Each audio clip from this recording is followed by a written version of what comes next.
En el capítulo anterior hemos podido vislumbrar cómo el origen de los videojuegos y de los propios juegos antes que ellos empezaba a tomar forma para el desarrollo de la más grande industria del entretenimiento actual.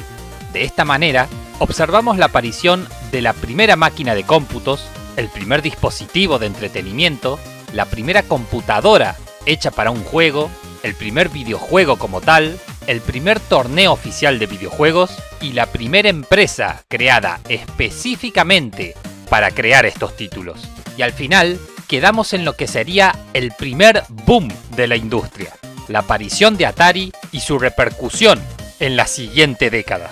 Acostúmbrense, la veremos como el eje central a lo largo de todo el video. Comenzaba una nueva etapa jugable para todo el público. Era el momento de las primeras generaciones.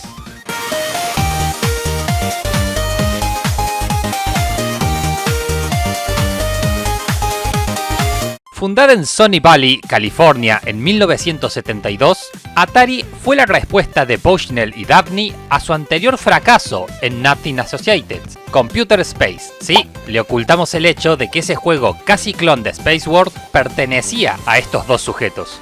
El famoso logotipo de la empresa se lo suele llamar Fuji, por su supuesta vinculación con el monte Fuji de Japón, aunque su diseñador, George Opperman, negó cualquier tipo de inspiración oriental. Solo es una A muy elegante. Tras crear la empresa, Bushnell vio una demostración de un juego simple llamado Table Tennis y, considerándolo un concepto muy prometedor, creó junto a Al Alcorn el famoso Pong en una máquina arcade, que salía a la venta el 29 de noviembre de 1972, aunque primero se probó en agosto de ese año, en un bar que poseía varios pinballs, y fue un éxito rotundo. Tal fue su aceptación que cuando fueron a averiguar por qué la máquina estaba presentando fallos, se encontraron con el depósito de monedas totalmente desbordado. Aunque también es cierto que les costó conseguir financiación, pues los bancos veían al arcade como una variante del pinball, que el público general aún asociaba con las apuestas y la mafia, hasta que obtuvieron una línea de crédito de Wells Fargo, y allí comenzó la fabricación del producto sin pensar en su licencia. Para 1973 comenzaron a enviar máquinas recreativas al extranjero, donde varios países usaban versiones clones bajo la marca Telematch. Incluso existían televisores que incluían el juego de forma interna. Una realidad que surgió años después es que Bushnell quería que Pong fuese solamente para entrenar a Alcorn, no iba a estar destinado a la venta. Su idea original para el primer juego de Atari era un título de carreras que nunca vio la luz. Así lo explicó en una entrevista a la revista Playboy en 1983. Íbamos a hacer un juego de carreras, pero pensé que era un paso demasiado grande para él, pasar de no saber qué era un videojuego a eso. Así que definí el juego más simple que se me ocurrió, que era un juego de tenis, y le dije cómo construirlo. Pensé que iba a ser algo desechable, pero cuando lo puso en marcha, resultó ser muy divertido. Comparado al modelo anterior del Pong, la versión definitiva consiguió mejores gráficos, un rebote de la pelota variable según dónde impactara en la paleta y la implementación, por primera vez en la historia, de sonido monoaural. Escuchen atentamente.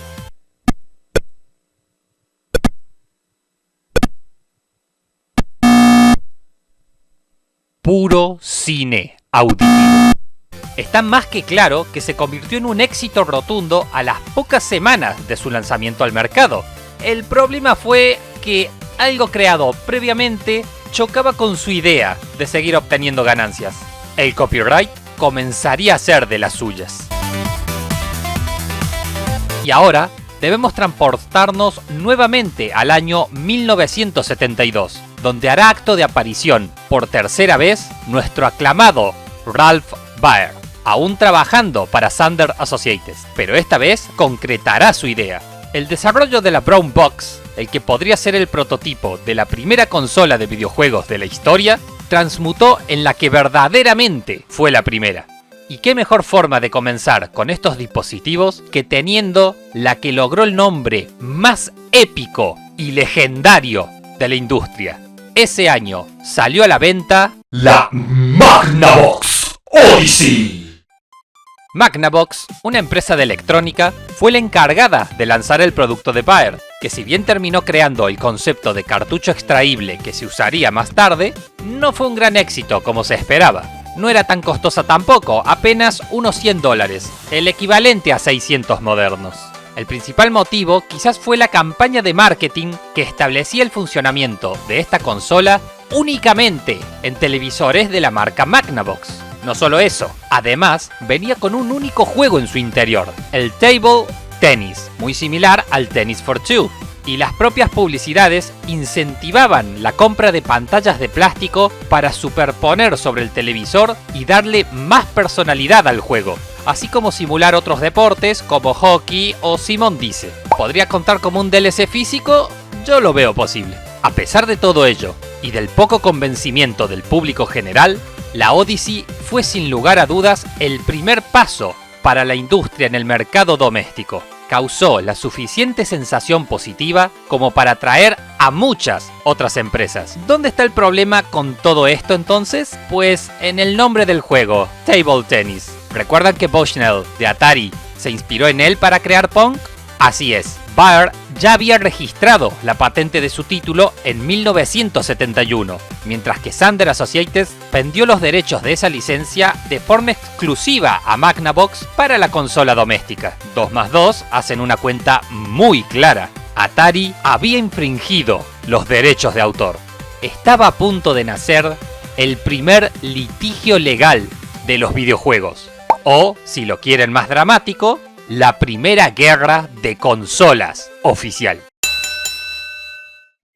La demanda por infracción de derechos llegó en abril de 1974, no solo contra Atari, sino contra las cientos de imitaciones del Pong y, por asimilación, de Table Tennis.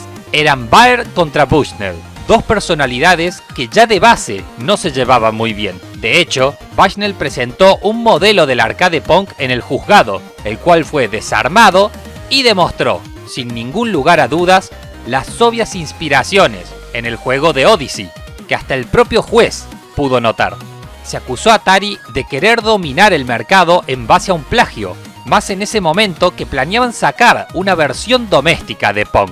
La lucha por los tecnicismos y el diseño de ambos juegos fue intensa, y a medida que la demanda se prolongaba, Atari notaba cómo iba perdiendo terreno legal, algo que Baer agradecía, porque estaba claro que se encontraba en desventaja económica frente a Bushnell, y por eso habría esperado a que Pong fuese lo suficientemente rentable para emprender acciones legales contra sus creadores. El propio Baer contó una parte del juicio años después.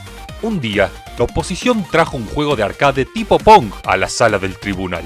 Cuando el juez pidió que se quitara la parte trasera para poder ver lo que había dentro, notamos un televisor Admiral modificado. Su parte frontal de RF, el sintonizador y los amplificadores de video, se había puenteado para convertirlo en un monitor de TV. Habían descrito el uso de monitores de mi patente 480. El juez Grady echó un vistazo a lo que vio dentro del juego de arcade y lo que vio en la pantalla y sacó las conclusiones adecuadas, a saber que este juego de arcade tenía todos los elementos descritos en nuestras patentes, que ya habían sido emitidas hacía mucho tiempo, habiendo sido presentadas muchos años antes. Ante tal inminente y aplastante victoria, en 1976 se llegó a un acuerdo de caballeros, quizás algo de lo que Baer se arrepentiría en el futuro. Magnavox pedía $1,5 millones, pero Atari ofreció un acuerdo extrajudicial por $700,000 para pagar los derechos de licencia y que pudiesen continuar vendiendo Pong. El por qué Magnavox aceptó el acuerdo se vería meses después. Las demandas contra las demás copias de su juego se tradujeron en más de $100 millones hasta 1975, cuando la propia Odyssey fue descontinuada. Aún así, mantuvieron los derechos de Table Tennis y hasta tuvieron enfrentamientos en los 80s contra compañías como Mattel, pero el único premio de consolación obtenido fue aquel éxito legal de 1974. Magnavox nunca pudo rivalizar con la influencia de Atari, la cual ganó popularidad y prestigio de forma masiva. La cura de este problema se vería muchos años después, cuando Ralph Bae y Al Alcorn, el diseñador de Pong, jugaron juntos una partida de table tennis en la Conferencia de Desarrolladores de Juegos de 2008. Sin dudas, un final ameno para el hombre que creó, sin darse cuenta, el primer Let's Play y el primer Rage Quit de la historia, al ser grabado jugando una partida de Pong para luego dejar el mando y retirarse tras perder 2-3. Con el permiso obtenido tras el juicio, Bushnell tuvo vía libre para desarrollar su versión casera de Pong, y en 1975 surgiría la segunda consola de la historia, Atari Pong, con un diseño sencillo en verdad. No usaba cartuchos, pues tenía un único juego disponible, no hace falta que le digamos cuál, ¿verdad? Y estaba desarrollada con el chip que más rendimiento usaba un producto de consumo entonces. Resultado, logró vender 55.000 unidades y se lanzaron al mercado hasta 20 versiones diferentes de la consola, que pueden verlas en pantalla ahora mismo. Un éxito que no tenía parangón ni competencia real directa. Nada podría salir mal, ¿cierto? Bueno, esperen un poquito. Si bien el mundo de las consolas estaba en pañales y dando sus primeros pasos, el mundo de las computadoras atravesaba ya su cuarta generación de dispositivos. Recordemos que tenían décadas a sus espaldas. Para comprender mejor el orden y la clasificación pertinente, observen la siguiente lista. Primera generación, entre 1940 y 1956, con equipos como ENIAC, UNIVAC y las IBM 701 e IBM 650.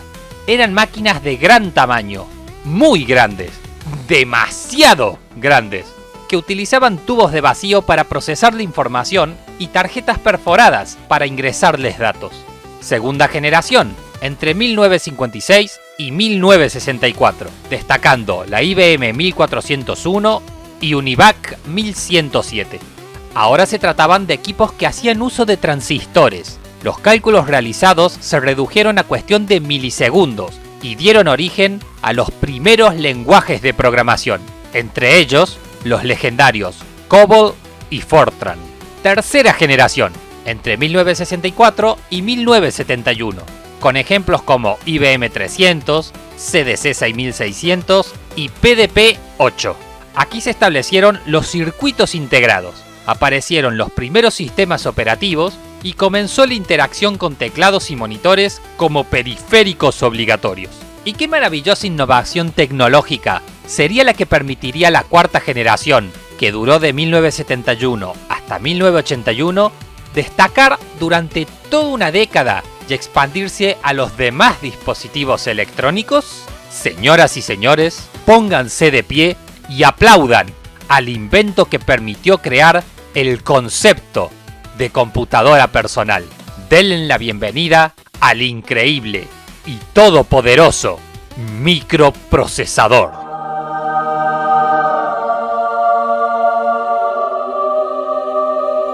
¿Y qué sería un microprocesador? Pues ni más ni menos que el cerebro de la máquina, el encargado de ejecutar los programas desde el sistema operativo hasta las aplicaciones de usuario, aquel que ejecuta las instrucciones en lenguaje de máquina. Obviamente no surgió de la nada, se trataba de una tecnología derivada de los semiconductores de los años 50, como el transistor, inventado por Laboratorios Bell en 1948.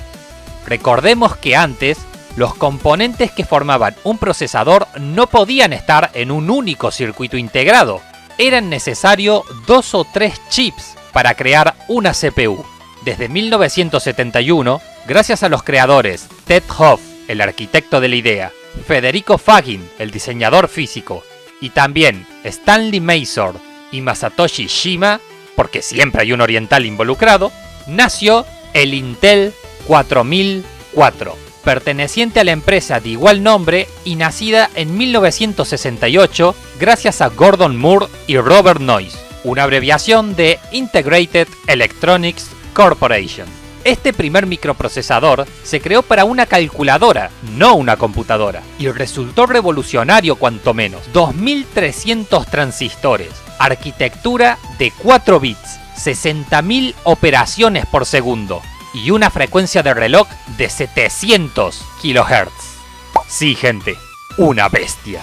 Su sucesor, el Intel 8008, procesaba el doble de datos, de ahí que su número también fuese el doble del anterior, y pasó a formar parte de los aparatos de aeropuertos, restaurantes, salones recreativos, hospitales y gasolineras, entre otros. Y no solo en eso fue pionera Intel, también logró crear la primera memoria RAM dinámica de la historia, la i1103.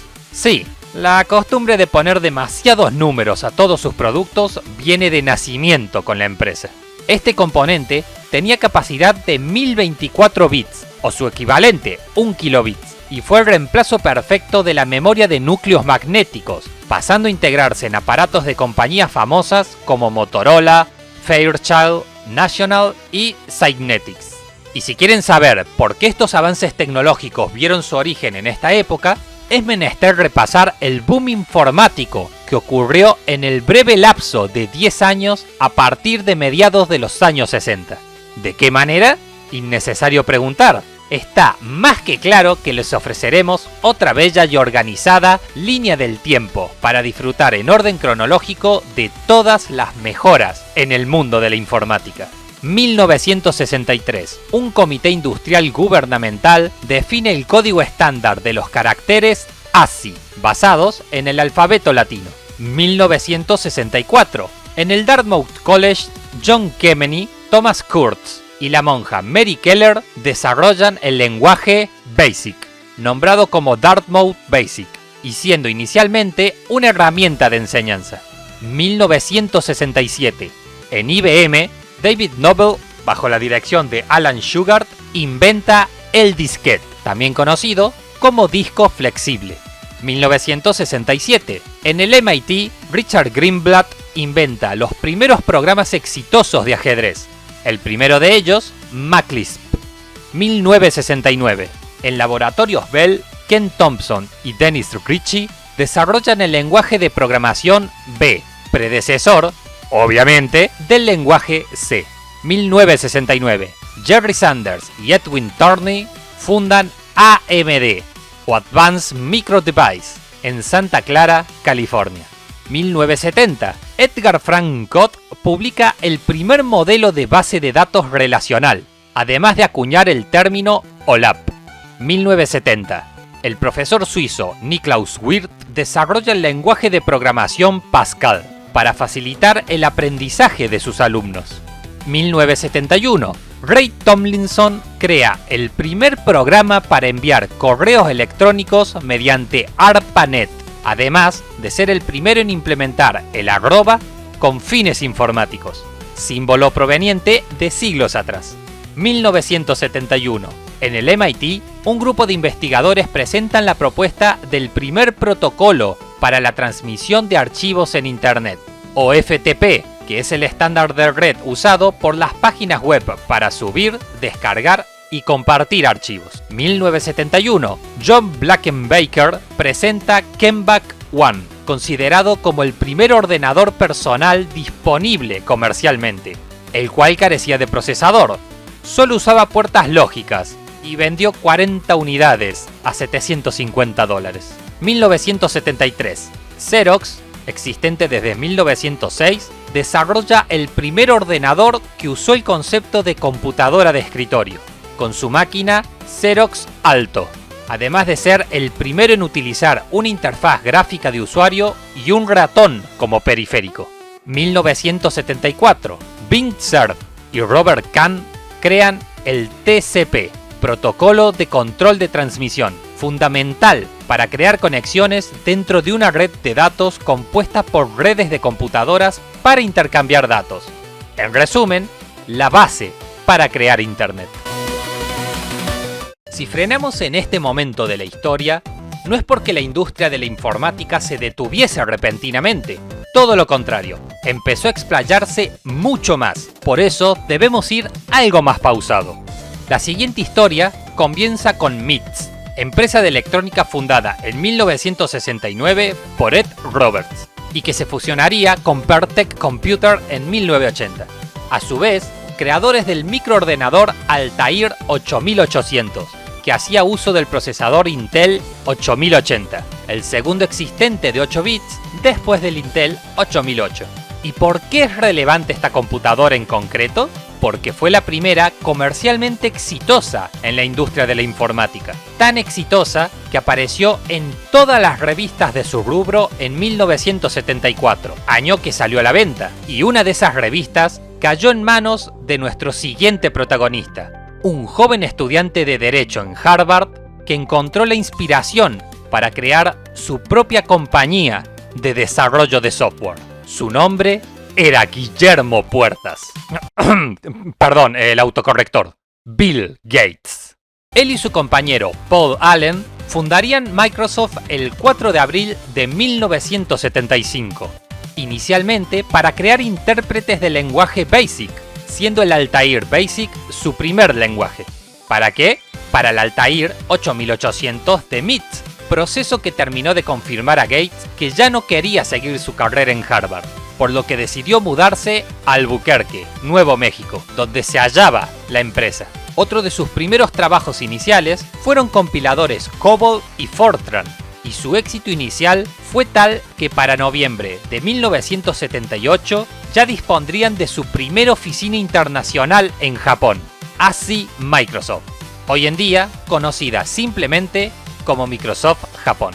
Pero todos sabemos que esta popular empresa no se destaca por compilar para otras compañías, y el primer sistema operativo que crearon llegó en 1980, siendo una variante de Unix y apodado Xenix. No se suele conocer porque jamás llegó al público, pero sí fue implementado en la primera versión de su procesador de textos Word, que en aquel entonces tenía el curioso nombre de Multitool Word.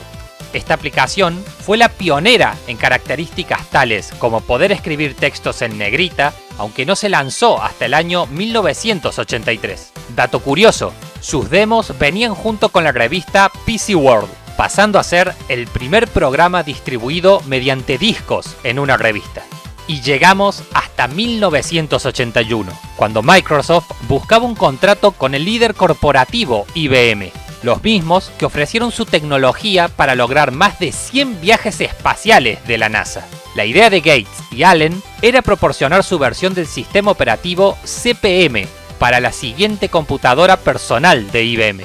Para ello, compraron a la propia CP/M una copia llamada 86-2, o también Q2, por $50.000, que tras ser aceptada por IBM, se rebautizó como PC2. Sí, es el precursor de lo que todos están pensando. ¿Y a costo de qué aceptaron la oferta de Gates? El joven Bill, junto a Neil Consen, tuvo la idea de demostrar la capacidad del lenguaje de programación BASIC a la hora de producir programas interactivos con gráficos a color y con sonido, mediante la creación de un videojuego. Piensen en un título de conducción muy básico, donde el coche avanza automáticamente y nuestra tarea es ir de un lado a otro esquivando burros parados en mitad de la carretera. Eso es Donkey.Buzz, el primer videojuego oficial creado para un ordenador personal, y uno de los peores de la historia. A ver, seamos compasivos, fue creado en una sola noche calurosa a las 4 de la mañana, pues el acuerdo con IBM debía cerrarse cuanto antes y se hizo oficial el 12 de agosto de 1981. Esto demuestra que incluso los hombres más exitosos del medio también pueden crear basura. Windows Vista. Sus éxitos no se limitaron solo a eso. Para 1983, Microsoft crearía su propio ordenador personal, conocido como MSX, que no tardó en volverse popular en Japón, Europa y toda Sudamérica, pasando por delante de competidores directos como FM7, NEC PC 8801 y Sharp X1. Tenía una versión del sistema operativo 2 llamada, de manera súper original, MSX2, el cual deriva de una versión mejorada de Q2, obtenida gracias al acuerdo previo con IBM. ¿Qué versión era esa? El mítico y popular MS-2, que la propia Microsoft aprovechó para comercializarlo a los fabricantes de clones de la IBM PC. Sí, la misma a la que le vendieron el sistema operativo original. De pronto, pasaron de ser una pequeña compañía del montón a uno de los principales vendedores de software en la industria del PC. Y el 83 es un buen momento para detenernos, no solo porque ocurrió algo importante que se tratará más adelante, sino porque es indispensable hablar de la otra cara de la moneda. Volvamos al Atari de 1974, donde Al Alcorn, el diseñador de Pong, recibió la inusual visita de un muchacho de 18 años, descalzo, que exigía una oportunidad para trabajar con ellos y que, sorprendentemente, logró convencer a Bushnell y obtener el puesto de técnico. Ese muchacho era Esteban Trabajos.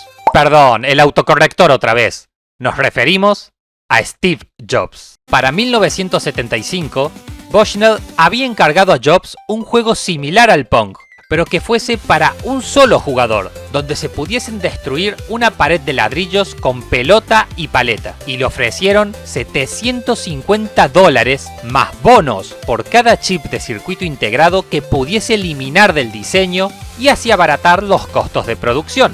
Y aquí surgió el problema.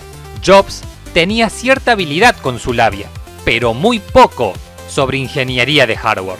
Recurrió entonces a Steve Wozniak, ingeniero que conocía desde el 71, quien trabajó de manera intensa durante 4 días seguidos para dar a luz a Breakout, el primer juego del género rompeladrillos. Cumpliendo su palabra y sin haber hecho nada, entregó el prototipo y recibió los $750, que repartió a medias con Wozniak. Lo que no repartió fueron los $5.000 extras que le pagaron y que jamás le mencionó a su compañero ingeniero.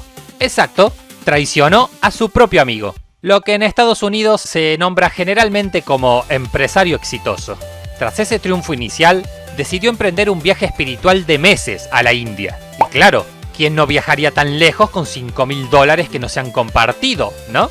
A su regreso, se reunió con Wozniak, quien ignoraba el desorbitado pago de su compañero, y junto a Ron Wayne fundaron el 1 de abril de 1976 la empresa Apple Computer Inc., nombre dado por la propia manzana que aparecía en el logo junto a Isaac Newton. El primer proyecto de la compañía, otra vez desarrollado en su totalidad por Wozniak, fue la Apple I, la primera computadora en combinar un microprocesador con una conexión para un teclado y un monitor. Pero su bestial y curioso precio fue lo que realmente destacó: $666,66. 3.900 a día de hoy. Clara señal del rumbo que tomaría esta compañía. Para octubre de ese 1976, Wozniak terminaría por renunciar a su puesto en Hewlett Packard y se abocaría de lleno al diseño de una secuela, la Apple II, que en realidad era su idea para la Apple I si hubiese tenido el presupuesto suficiente. Y mientras él diseñaba, Jobs se encargaba de vender su marca. Su habilidad de retórica fue lo que lo destacó de entre la competencia, algo que fue muy necesario para todos los cambios que vendrían luego. Analicemos el año 1977. Se presentó el modelo final de la Apple II, con la ventaja de poseer el primer monitor a color en una PC. De hecho, estableció el canon de lo que serían las futuras computadoras. Para entonces, Ron Wayne había abandonado la compañía tras no considerar viable a la nueva máquina, mientras el logo oficial era reemplazado por la mítica manzana mordida de colores. En 1979, una versión mejorada llamada Apple II Plus se puso a la venta, con mayor memoria y el uso del lenguaje BASIC. Su aplicación de hoja de cálculo, VisiCalc, creada por Dan Brickling, convirtió las PC de un hobby a una herramienta seria para muchas empresas. Y ni hace falta mencionar que vendió millones de unidades. A día de hoy es uno de los aparatos más codiciados por los coleccionistas. El problema surgió con la confianza posterior, cuando la Apple III salió a la venta en 1980. No sé ustedes, pero para nosotros resulta algo ilógico tomar la decisión técnica de no colocarle un ventilador para evitar el sobrecalentamiento que terminaron sufriendo todas y cada una de ellas. Es cierto que también surgió la Apple III Plus para corregir esos fallos, pero apenas logró vender unas 65.000 unidades. La preocupación de los clientes por la calidad del producto era más que justificada. Y eso no fue lo peor de todo. El verdadero monstruo de aquel entonces, IBM, lanzó en 1981 la IBM PC con el lenguaje de Microsoft y no tardó en acaparar el mercado de las computadoras. En comparación con Apple II, IBM PC fue el verdadero precursor de las PC modernas. Miren sus estadísticas si no. Un procesador Intel 8088 a 4,77 MHz, memoria de 16 KB, todos los chips de soportes pertenecientes a Intel, controlador de video Motorola 6845 y el lenguaje BASIC creado por Bill Gates. Era como si toda la élite de la informática se hubiese aliado para crear el producto definitivo. Mientras tanto, Apple, que llevaba en la bolsa desde 1980, tenía sus propios conflictos internos. Jobs se convirtió en director de la compañía, mientras Mike Markkula era designado presidente, misma persona que decidió quitar a Steve del siguiente proyecto de la compañía, conocido como Lisa. Hubo muchas especulaciones, pero el motivo más claro con el tiempo fue el maltrato de Jobs hacia sus compañeros de trabajo y su pésima administración laboral. Eso de la labia solo le funcionaba para vender, no gestionar. Steve decidió entonces enfocarse en el proyecto Macintosh, mientras la Apple Lisa salía al mercado en 1983, con una interfaz gráfica y mouse incorporado, pero vendiendo increíblemente mal y logrando que el propio Markkula dimitiera de la presidencia. Obviemos detalles técnicos. Está claro que el absurdo precio de $10.000 tuvo algo que ver. Sí, el equivalente a $35.000 actuales. Aún así, Jobs no ocupó el puesto de presidente. Ese lugar se lo cedió a John Sculley, quien en ese entonces era el vicepresidente de Pepsi. ¿Con qué lo convenció? Su labia, obviamente. Y una de las frases más icónicas que se filtraron de aquella reunión fue la siguiente: ¿prefiere pasar el resto de su vida vendiendo agua azucarada o tener la oportunidad de cambiar el mundo? Y una vez más, llegamos a 1983 y nos detenemos. ¿Qué otro sector nos falta por ver? El que durante los 70 fue el líder del gaming, las máquinas arcade.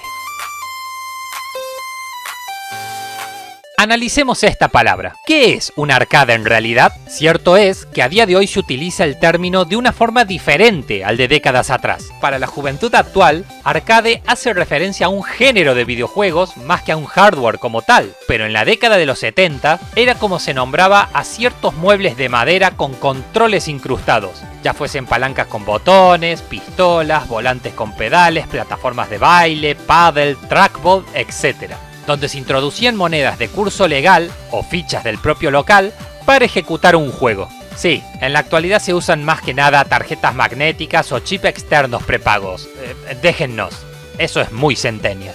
En su mayoría, funcionaban con una placa o board que contenía un único juego, aunque para las décadas siguientes surgirían los sistemas de cartuchos para poder cambiar entre varios títulos. Una característica interesante del software es que la acción in-game no se puede detener bajo ningún concepto, algo que las consolas iban a implementar prontamente. El botón Start solo cumplía la función de dar inicio a la aventura. Además, la poca duración de una partida, ya fuese por pérdida de vidas o final del ciclo del juego, aseguraba que cualquier jugador usase más de una ficha en una única sesión. Su trascendencia fue la clave para las consolas domésticas. La mayoría de éxito de estas no eran más que ports de los originales de arcades. Incluso fueron vistos como una prueba de fuego durante las décadas de los 80 y 90, donde llevarían el potencial gráfico hasta que la batuta pasó a manos del PC y que conserva a día de hoy. Así es, gente, aunque a algunos les cueste admitirlos, la potencia gráfica de los videojuegos jamás fue liderada por las consolas. Repasemos un momento aquellos títulos más referentes durante la etapa más temprana de las máquinas arcades, o máquinas recreativas, o arcades a secas, no sé, todas son válidas. 1971, Computer Space, del cual ya hablamos en el video anterior, y Galaxy Game, que es oficialmente la primera máquina arcade de la historia, pues surgió 2 meses antes, 1972, Pong, considerado el primer éxito comercial de la industria. 1974, Wild Gunman, creado por el japonés Gunpei Yokoi, el primero en utilizar una pistola de luz en lugar de una palanca y botones. 1975, Gunfight, juego de vaqueros de la empresa japonesa Taito, el primero en hacer uso de un microprocesador. 1976, Breakout, el famoso rompeladrillos, creado, entre muchas comillas, por Steve Jobs. 1978, Space Invaders, considerado el inicio de la edad dorada de los arcades, y también el primer matamarcianos en el cual una nave en movimiento libre debe acabar con oleadas de naves extraterrestres. De hecho, este símbolo es el referente máximo para definir un videojuego como tal. 1979, Galaxian de Namco, que usaba la misma fórmula de Space Invaders, pero ahora los enemigos se abalanzaban contra nuestra nave, y Asteroids de Atari, donde el objetivo cambia a destruir asteroides con nuestra nave y evitar chocar con los mismos. 1980, Battlezone, shooter en primera persona que hacía uso de gráficos por vectores, no por píxeles. Berserk, donde matábamos aliens a través de un laberinto. Missile Command, donde defendíamos ciudades de la caída de misiles, el que podría ser un precursor de los Tower Defense. Pac-Man, el título icónico de Namco, donde debíamos recoger esferas mientras evitamos a 4 fantasmas y que representa el primer machinima de la historia, o sea, una animación creada con los propios elementos del juego. Rally X, título de carreras a través de laberintos. Y Wizard of War, juego de laberintos de Nothing Associated, que permitía un multijugador de 2 personas. 1981, Centípede, de los primeros títulos muy popular entre mujeres y niñas. Defender, el primer shooter espacial de scroll lateral. Frogger, el primer éxito de la empresa japonesa Konami, donde debíamos llevar una rana hasta el otro lado del camino. Y también el primer protagonista animal de la industria. Scramble, el primer shooter de scroll lateral de avance automático y con múltiples niveles. Galaga, de los primeros juegos en implementar el concepto de un jefe o boss tras varias oleadas de enemigos. Quicks, el primer videojuego de dibujo donde se debía pintar toda la pantalla a base de completar polígonos. Y Donkey Kong, un prototipo de plataformas donde era necesario rescatar a una chica secuestrada por un gorila que lanzaba barriles hacia nuestra posición.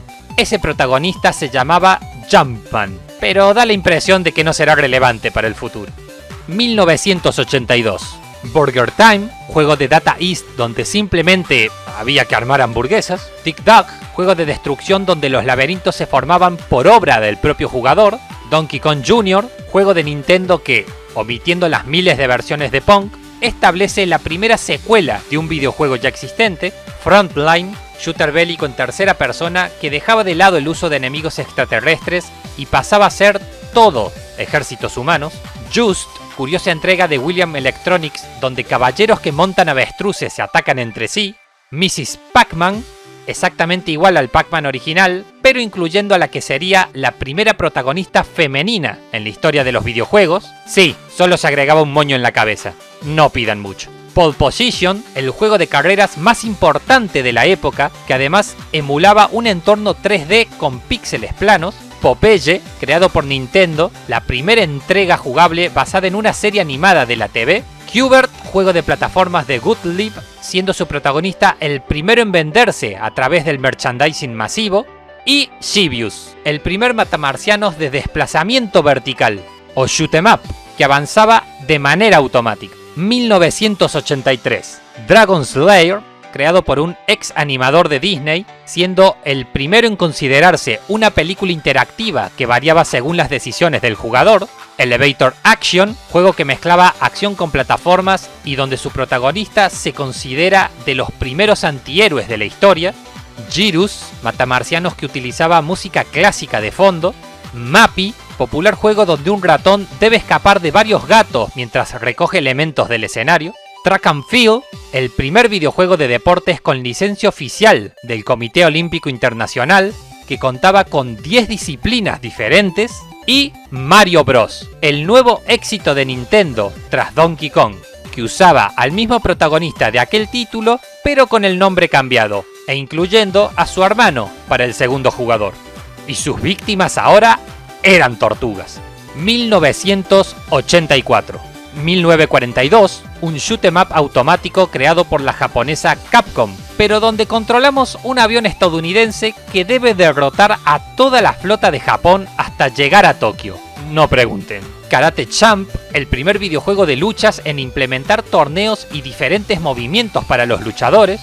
Kung Fu Master, de Data East y conocido en Japón como Spartan X, basándose en una película de Jackie Chan. Y Punch Out, juego de boxeo con vista trasera y el primer proyecto de Nintendo para el compositor Koji Kondo, aunque el boss final aún no era Mike Tyson. Y finalmente, 1985. Paperboy, juego de repartir periódicos donde el controlador de la máquina arcade era el manubrio de una bicicleta. Así, de forma mágica e inesperada, ingresamos a lo que la industria conocería años después como la primera generación de consolas, que abarcó de 1972 a 1983, siendo Atari Pong y la Magnavox Odyssey parte de ella. Un punto a aclarar aquí es que el final de una generación no es el inicio de otra. De hecho, es muy común que suelan interpolarse. Veamos el ejemplo actual con Play 4, Xbox One y Switch, que aún siguen en el mercado con sus versiones más actuales. En esta época, la mayoría de los juegos venían integrados en las consolas, muchas de ellas siendo variantes clónicas del Pong. Y si recordar el nombre de una decena de dispositivos de entretenimiento en esta última década les parece una misión imposible, imagínense cuando en los 70 tenían a su disposición más de 1000 consolas diferentes. No es broma, la cifra oficial ni siquiera se conoce. Ese es el mínimo calculado. Era altamente probable que un padre fuese a una tienda y no le llevase a su hijo la consola que había visto en una revista. En cuanto a la potencia de estos aparatos, las capacidades gráficas se basaban en geometría simple como puntos, líneas o bloques en una sola pantalla. Y algunos lograron, al final de su vida útil, mostrar 2 colores y algo de sonido. Los microprocesadores aún no se implementaban en ellas. Incluso los puntajes de muchos videojuegos no se podían mostrar en pantalla al principio. Pero entre tanto caos, surgieron algunas leyendas, además de Atari y Magnavox, que las detallaremos a continuación en todo su esplendor. Bienvenidos a la primera generación de consolas. Serie Telstar, de Coleco, empresa nacida en 1932. No es una, sino una saga de 14 consolas surgidas entre 1973 y 1978, muy similares todas ellas al Atari Pong, pero más económicas. Incluían entre 3 y 6 videojuegos, muchos de pelota y paleta, y hasta hubo una versión que incluyó una pistola de luz y un volante unido a la carcasa. Obtuvo alrededor de 1 millón de ventas, pero en 1978 tuvieron grandes pérdidas debido a una huelga de portuarios que le impidió enviar a tiempo consolas para las vacaciones previas al surgimiento de la segunda generación de consolas. Las 14 versiones de la consola se denominaron Telstar, Classic, Deluxe, Ranger, Alpha, Colormatic, Regent, Sportman, Combat, Colortron, Marksman, Galaxy, Gemini y Arcade. TV Tennis Electro Tennis, de Epoch, empresa nacida en 1958. Salió a la venta el 12 de septiembre del 75, meses antes del Atari Pong en Norteamérica, y se trata de la primera consola doméstica que se puso a la venta en Japón, además de que jamás salió del país oriental. Y no solo poseía tecnología licenciada de Magnavox, dentro suyo contenía un juego muy similar al Pong, pero sin una pantalla de puntuación visible. Los controladores eran parte de la propia unidad base, la cual se conectaba a un televisor a través de una antena UHF, en vez de hacerlo directamente por cable. En términos generales, su rendimiento fue deficiente, y terminó vendiendo unas 20.000 unidades. Serie Color TV Games, de Nintendo, empresa nacida en 1889. Ya mencionamos un par de veces a esta compañía, que estaba por cumplir 90 años, pero sus orígenes los dejaremos para más adelante, cuando sea necesario ahondar en ellos. Lo importante aquí es saber que el 1 de junio de 1977 lanzaron al mercado su primera consola, la Color TV Game 6, exclusiva de Japón, y que incluía 6 juegos sobre variantes de tenis y pong, con la particularidad de que todos ellos podían jugarse solos o de a 2 personas. El 8 de junio de 1977, a la semana, salía Color TV Game 15, que como muchos deducirán, ahora traía 15 versiones de juegos de tenis, además de que sus controles se conectaban a la carcasa mediante cables. El 8 de junio de 1978, un año después, salió Color TV Game Racing 112, un juego de carreras de vista aérea que venía con volante y palanca de cambios. Es más, se trató del primer proyecto de una futura leyenda de la compañía, Shigeru Miyamoto.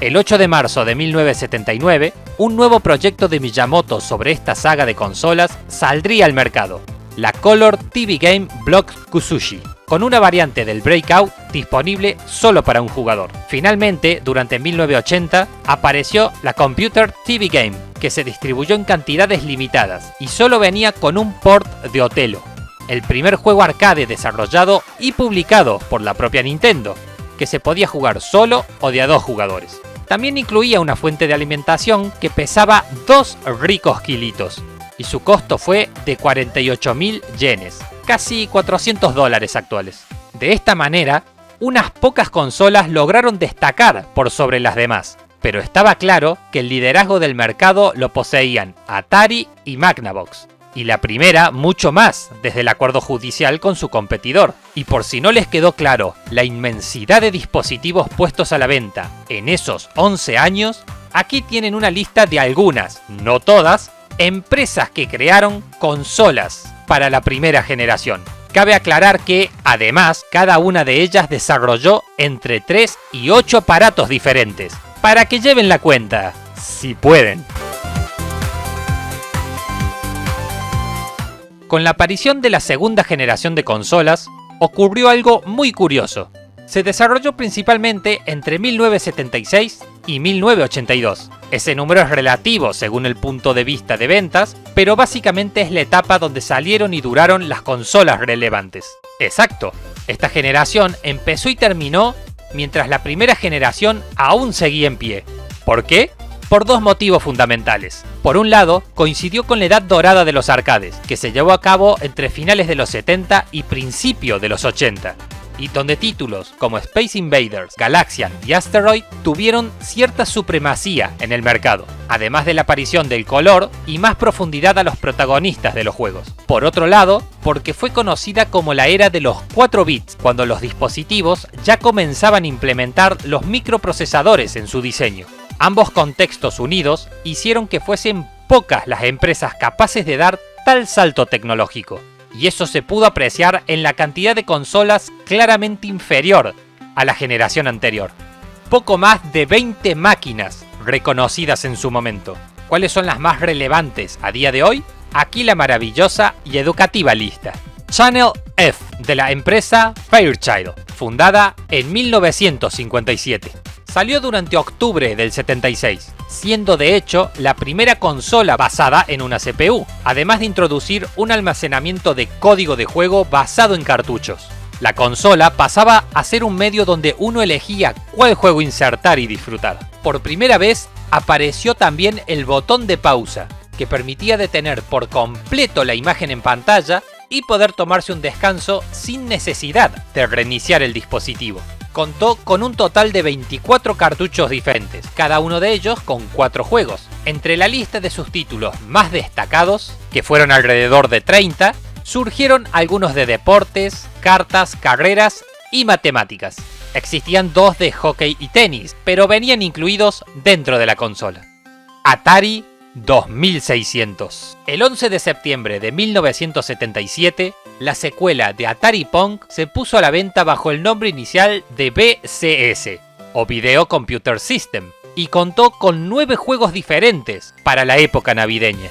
Su éxito se basó en que la empresa tenía los derechos exclusivos de la gran mayoría de ports de los juegos arcades más populares de la época, Y si bien sus primeros cartuchos contenían apenas 2 KB de almacenamiento de solo lectura, para el final de la generación lograron alcanzar los 32, sin mencionar sus 128 bytes de RAM. El joystick estándar era un controlador digital con un único botón de disparo, que incluso fue compatible con posteriores consolas de Atari. Estaba claro que vendía más que la competencia, incluso a pesar de sus gráficos inferiores, logrando acumular la increíble cantidad de más de 30 millones de unidades. Contó con 38 juegos propios, pero que se expandieron a 437 gracias a los third parties, siendo los más relevantes Adventure, el inicio de los títulos de acción-aventura, además de contener el primer easter egg de los videojuegos, Space Invaders, el primer juego en vender más de 1 millón de copias,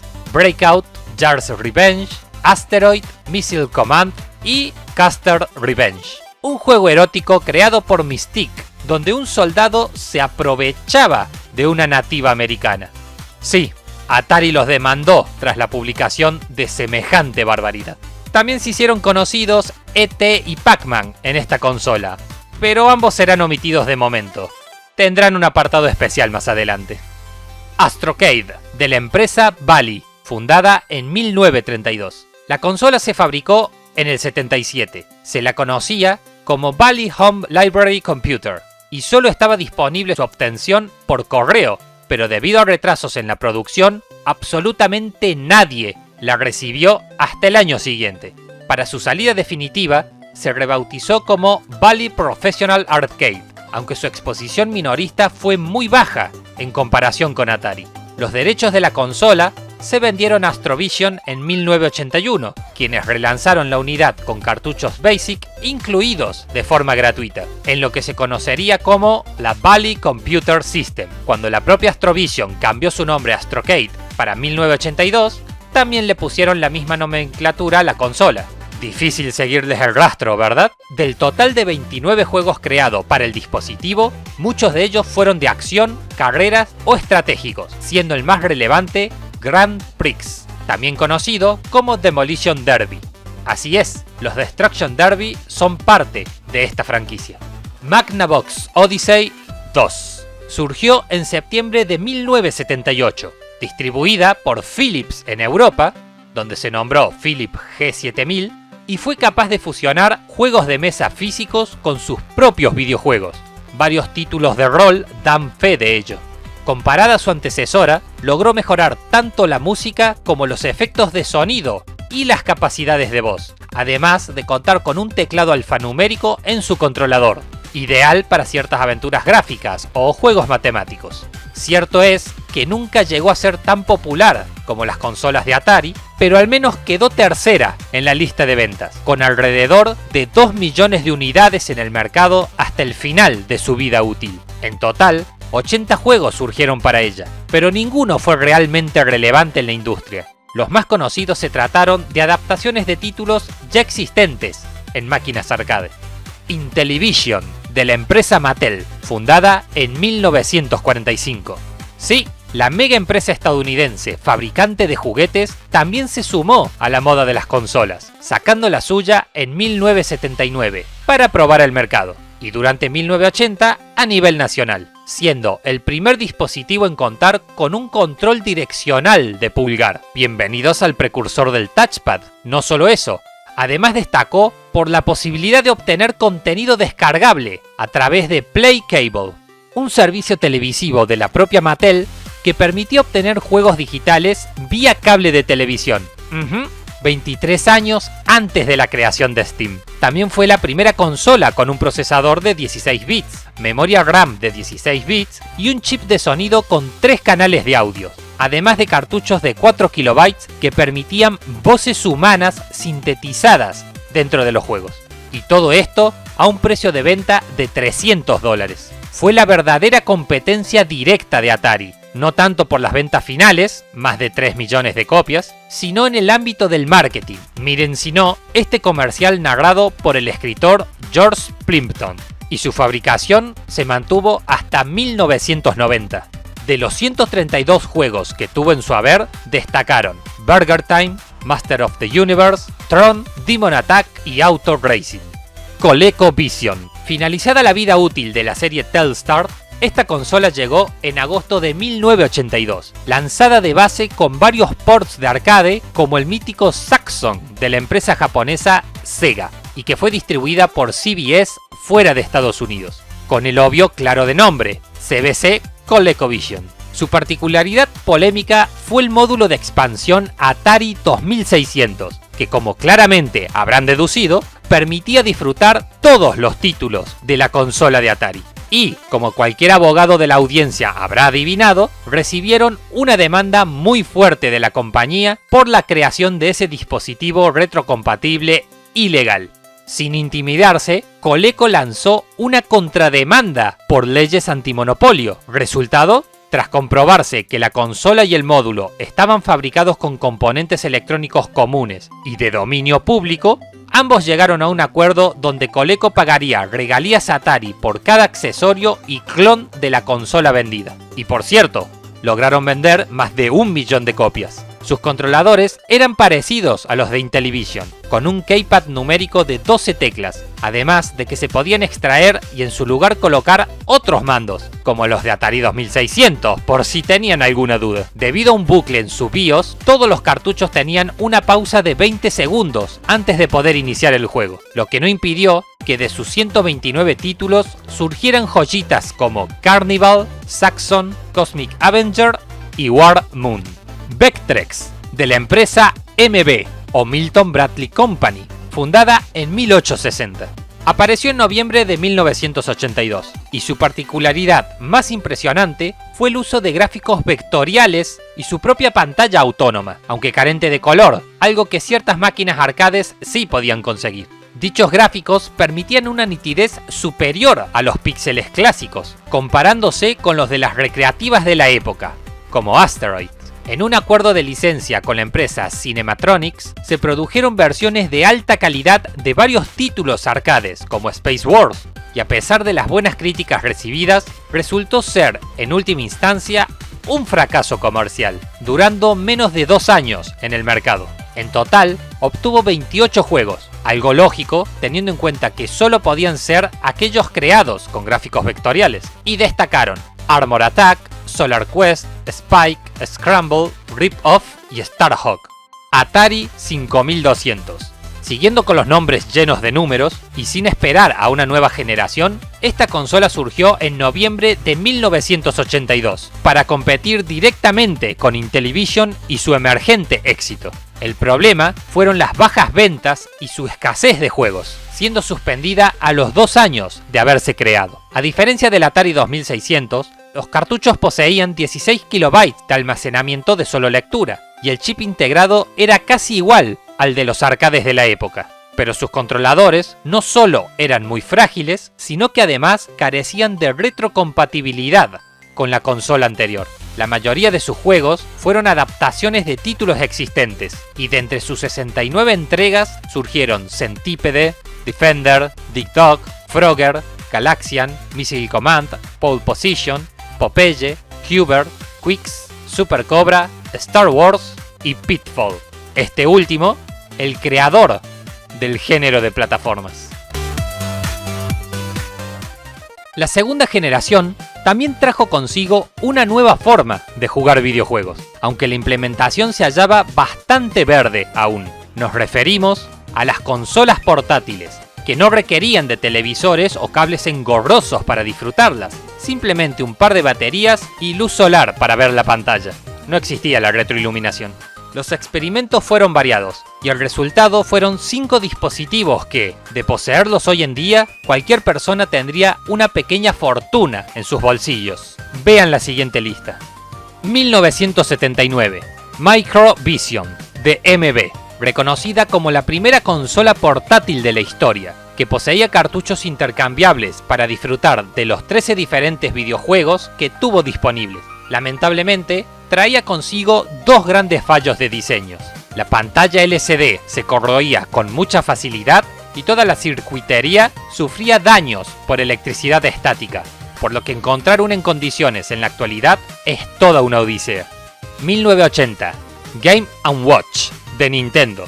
porque estaba claro que los japoneses no iban a quedarse atrás, y estos curiosos dispositivos llegaron en gran cantidad, ya que cada aparato contaba con un único juego disponible, haciendo un total de 59 versiones posibles. El primero de esos títulos fue Ball, el más popular. Alcanzó las 43,4 millones de copias vendidas. Pero no podemos dejar de lado la versión con 2 pantallas, diseño que inspiraría una futura portátil de la compañía. Ni al protagonista, Mr. Game & Watch, quien se volvió un personaje dentro de la plantilla de los Smash Bros. 1981 y 1982. Select a Game y Adventure Vision, ambas de Entex, un fabricante de juguetes fundado en 1970, que incluyó 6 juegos en su primera versión y 4 en la segunda, la que también incorporaba un sistema de espejo giratorio en la pantalla. Logró vender 50.000 unidades.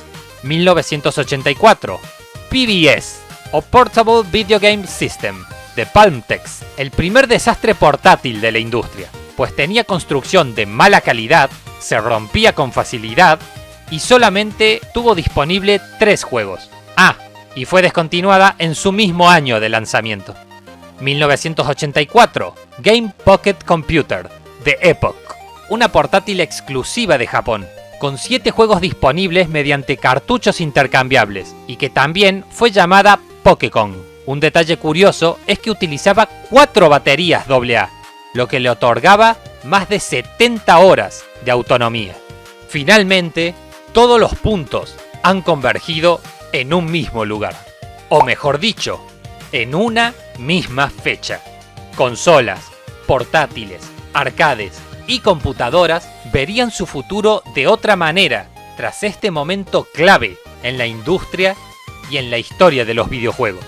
El año 1983 no fue popular solamente por películas como El Retorno del Jedi, Scarface o Flashdance, ni por los éxitos musicales de Michael Jackson, Irene Cara o The Police. También tuvo una repercusión única que hizo tambalear los cimientos de un grande aún por despertar. Nuestro relato final va a abordar el casi final de la industria gaming. Toca hablar de la crisis del 83. Antes que nada, es muy importante entender el contexto por el que pasaba la sociedad para comprender por qué se llegó a una supuesta crisis y por qué es imposible que vuelva a ocurrir en el presente.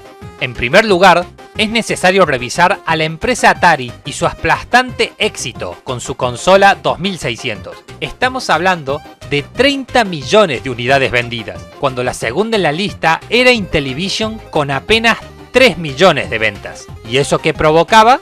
Que gran parte de las empresas se resignaran y crearan accesorios para correr los juegos de Atari en sus propios dispositivos, potenciando aún más el inminente monopolio.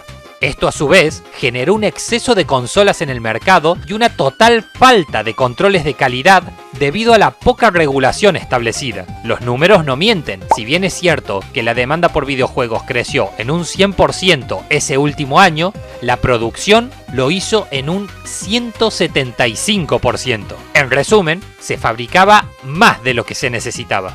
Otro punto a destacar es el surgimiento de las PC, cuyo precio inicial prohibitivo de alrededor $1.500, $4.600 hoy, no era competencia para los cómodos $200 promedio de las consolas, $850 en la actualidad, pero versiones posteriores terminaron quedando entre los $300 y $400, y muchas third parties vieron la oportunidad en esa área. Dichas third parties son otro elemento clave en este contexto, y todo comenzó en el año 1979. Cuando un grupo de empleados de Atari, cansados de no recibir reconocimiento por la creación de sus juegos, decidieron apartarse y fundar su propia compañía. ¿A que no saben de cuál estamos hablando? Así es, ese mismo año, Activision venía al mundo, la primera empresa third party de la historia, o para traducirlo, la primera en crear videojuegos para consolas que no eran de su propiedad. De hecho, ellos jamás tuvieron consola propia. Y si las empresas líderes no dejaban de fabricar títulos para sus dispositivos, imagínense el colapso que generaron empresas como Activision, que enfocaban sus juegos en varias consolas a la vez.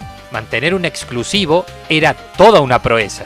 Y por último, pero no menos importante, volvemos una vez más a Atari, a quienes tal vez se les achacó injustamente toda la culpa de tal crisis. Dos juegos icónicos saldrían en 1983 de sus entrañas, pero estos no son recordados por cosas positivas per se.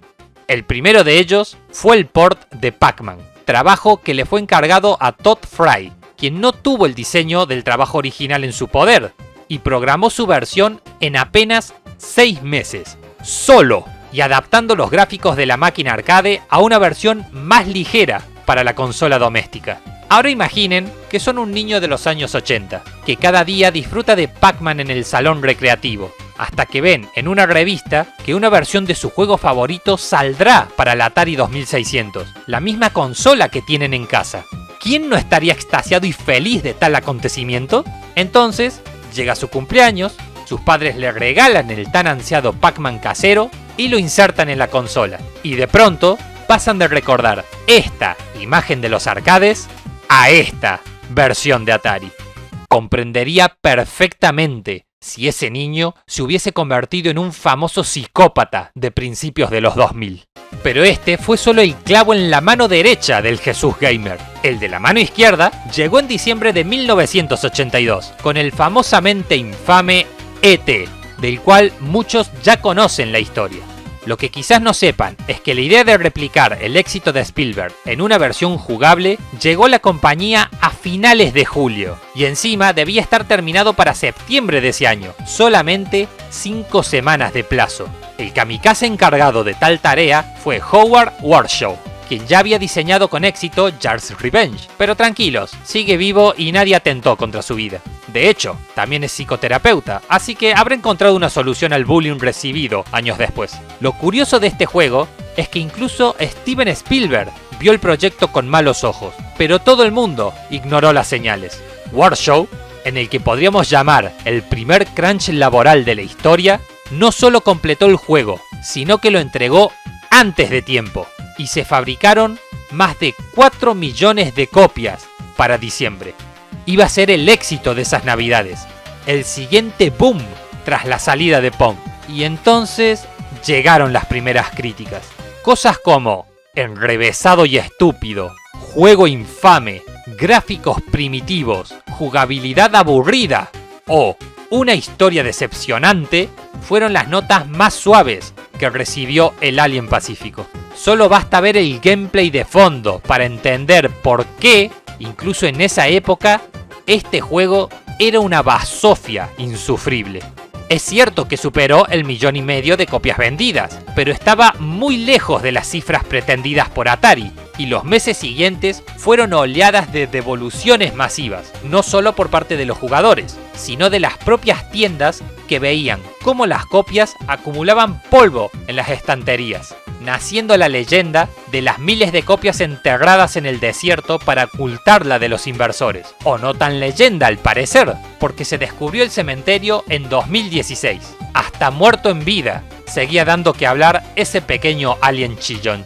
Y E.T. no era el único título que sufría tal crisis. Muchas otras empresas menos conocidas y con pocas semanas de desarrollo ofrecían rebajas de hasta el 90% con tal de obtener algunas ventas. La versión fallida de Steam con las ofertas de Navidad, pero sin nadie que las compre. Todo este conjunto de situaciones, las estanterías desbordadas de nuevos lanzamientos, el monopolio de Atari en las consolas y el abaratamiento de las PC, hizo que los ingresos totales de la industria gaming pasaran de los $3.200 millones en 1982 a apenas unos $100 millones para 1985.